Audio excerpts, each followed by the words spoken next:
Welcome into TexAgs Rewind presented by T-Mobile, and they want to remind everybody to visit T-Mobile.com/across America to learn more how you can get value in coverage with T-Mobile. My buddy Mike Lucas in studio today for a Monday basketball conversation. If you took 35 three-point shots, how many do you think you would make right now? 25. 25. With the defense coming at you at the end of a shot clock? Less, but still more than 6. Okay, more than 6. The reason we say that to you is because A&M has been struggling with a three-point ball. Buzz Williams gave us a little bit of clarity on that on the show. That's where I wanted you just to provide any analysis you want to provide. Yeah, it was a poor shooting performance, and when you're playing a team that is equally talented and it's a tight game, you can't shoot 18% and expect to win. It's just not, the numbers don't add up. That's the beauty of a YouTube show. We can wisecrack. We don't have to do like multiple things. So yeah, A&M is on this 4-game losing streak. We talked about that on the show. Andrew Monaco stopped by. He is so good and always gives me a little bit of optimism to think about when things are going bad. He's always very good about that. Tom Hart of ESPN. He talked about Little John, and we all like Little John. Well, I don't know if we all like him. I think Little John had a little run. And as I mentioned, Texas A&M head coach Buzz Williams was on the show here on TexAgs Rewind. I think, and we'll have Buzz on the show, and I'll see if maybe he'll paint a picture for us, but they're so guard-oriented with their offense that if they're not, I thought Henry Coleman was such a key to this team, but the reality is it's got to be guards that get the team going, and then Henry Coleman gives you the finishing touch. But they've gotten very poor guard play recently, especially from the point position. They're turning the ball. They got to win the turnover margin by more than they do. There's so many areas that they have to be so good in that they're not, like rebounding. They're not necessarily a good rebounding team, but they've got to do so well there. They've got to hit better than 65% of their free throws. I think they hit 68 the other night. It's a little bit better there. They can't shoot the three ball, and I feel like what happens is they're looking for that three early in the shot clock. They don't get it because teams know the way they play now, and they're making them have to adjust, and then they force a bad three at the end of the shot clock. I've seen them force inside passes that just aren't there. Did that against South Carolina. I think when South Carolina got on that 17-1 run, I asked Buzz if he thought his guys got rattled. They had 3 turnovers and missed 3 shots in that stretch. It was only 4 minutes, and now he didn't think they did, but I'm wondering, I'm seeing them like try to force a pass that's just not there. Take a shot that maybe you're thinking, is that really the shot you want? But they know they have to play better, and in the backcourt, they know they have to take better care of the ball. I haven't looked it up, but I would think that their points off turnovers may have declined. Yep. Because that was a big part of their offense. At one point when they were having some success, they were getting a lot of runouts and things like that. But they're just not playing good basketball right now. I had some football topics earlier in the show that I just want to kind of throw out at you. When you look at this current A&M team with the youngsters on campus right now, these young men, how many potential Heisman names are on this roster? Okay, and look. There's so much speculation in this conversation. But I look at people that's what January to February is for, right? And maybe I should wait till March for this topic. But it hit me like I'm thinking you obviously have A-Chain. Obviously. And then if you're a 10-win, 11-win team, your quarterback room, whoever the quarterback is the guy, right? I agree. I agree with everything that OB said last hour. And the thing about A-Chain, as he was saying that, I'll add one more thing, because if you're going to be in Heisman consideration, you need a national presence, right? So think about what Devon does best, those big plays. And that's what you're going to see on highlights. But I think it's the kick returning that may put him over the top. I really do. I think obviously the yards from scrimmage and what he can do, and he's a complete back. And you're not going to get a snap if you're not a complete back for Jimbo and Texas A&M. So look, you're never going to win a Heisman because you pass pro'd, right? Yeah. you protect your quarterback, but that's why you're going to get the snap. But for Devon A-Chain, he's going to have a chance to have the ball in his hands and be a game breaker, and that is what gets the attention. I think it's going to be, why did he bust out in the Orange Bowl? Because of plays like that. Now you do that over the course of a season. I agree with you. And I also agree when you guys talked about if you pile up the wins, because you said quarterbacks get a little more attention, as they always do. Yeah, I think, and that's going to be fun in the spring, is to watch that competition, because I think it's going to be 3 guys who are going to elevate one another.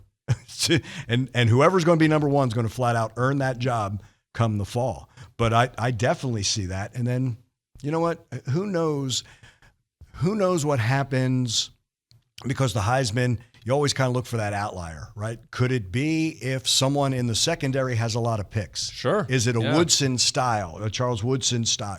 You don't know. Or let's say one of the D linemen have breakout. Is it Hugh Green at Pitt? Is it, you know what I mean? Right. Aiden Hutchinson's like that. Like there is, I think, that special talent that even if they're not considered for the Heisman, I think could be those special. I think if you take it down one level, there's going to be a lot of award winners I think that's the kind of talent that is being brought in. And now does it translate once they get on the field?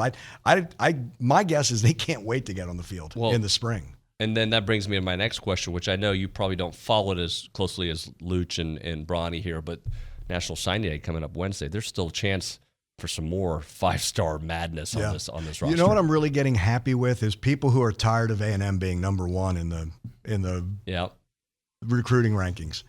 Get used to it. You know what I mean? Yeah. We're going to be that way. Tom, I wanted to start this off with, it's fun to say SEC when things are going well. But A&M basketball right now, even after this great SEC Big 12 weekend, not so good for A&M right now in the middle of a 4-game stretch. I know you can't watch all the games. You're dealing with the game you're covering and whatnot. But what do you think's happening over here? Well, I have them tomorrow night on the road at Tennessee, so I'm calling that game. And I did a light dive so far, and I'll go back and watch more of the South Carolina game. Defensively, Buzz throws a lot of different things out there. They keep teams off balance. They're bought in defensively, but they're just not consistent enough offensively, right? So, and it may sound that's why I'm anxious to watch the second half, because it's a good defensive team. So how do you give up 47 to South Carolina in a half, right? Which is what happened in the second half the other night. They turn teams over. They get their hands on the basketball. They make it tough for you to run your half-court stuff, or when they pick up even three-quarter court, they can make it tough for you to get into your stuff or get into it late. But on the offensive end, they just don't have the shooters that can stretch you out. And they don't play at a tempo that gives them extra possessions where you can I don't want to say you would never not value a possession, but I'll give you a comparison, and it's not fair because they're the number one team in the country. But Auburn takes bad shots, but they run at a tempo, and their defense creates so many possessions, and they have the tempo that they can afford bad shots every now and then because they're going to have a lot of possessions in their games. A&M needs to create more possessions. They do that by getting their hands on balls and turning teams over, 14% of their possessions, which is second best in the country. But then they use so much clock to find that right shot that they end up with fewer possessions. I know I just threw a bunch of gobbledygook out there, but the bottom line is they're a really good defensive team. They're not where they need to be offensively, especially, just as a shooting team. And teams can survive doing that if you can go and get some points from the free throw line, but they're not a good free throw shooting team. So that's hard to do. That's easy to look good against lower level opponents or against an Oregon State or somebody like that, Georgia, Missouri within the league. But as we talked about last week, this is a really tough schedule for them, and they still got to go on the road to Tennessee, then Missouri, LSU, Auburn. That's a tough tear right there. So they got to knock down shots. I mean, it sounds really simple. Coach, how pleased have you been with the progression of Ethan Henderson this season, who may have played his best game of the season against South Carolina on Saturday? I thought he was tremendous. It was for sure the best game that he has played. And that is a little bit, and I think it ties back to the previous question. When we can have a presence at the rim, and for the most part, Henry does a great job of that from the four. When we can have a presence at the rim on the glass, Aaron's done that many times throughout the year. But when we can have a presence and it leads to an offensive rebound, it leads to a basket like it was for Ethan, that helps our perimeter players because so much attention is being given to our perimeter. And when Ethan can do that, Aaron can do that, JB can do that, that helps us. And I do think that Ethan is an elite level defender for us in how we play prior to the shot. The things that have hurt him, that have hurt our defense, is we're doing all of the right things, particularly him, prior to the shot. And now on the rise of the shot, we need to finish the possession with the rebound. I think that was the thing that hurt us against South Carolina. They got 38% of the balls they missed, and that's a really high number. We did a great job. We got 45% of the balls we missed. Some of that is we missed more than they did, obviously, but we're chasing after it and did a good job chasing after it. We just got to prevent second shots from the opponent, and Ethan was as good as he's been on Saturday in that regard. All right, I'm going to throw you another fastball. What are we supposed to do after the video?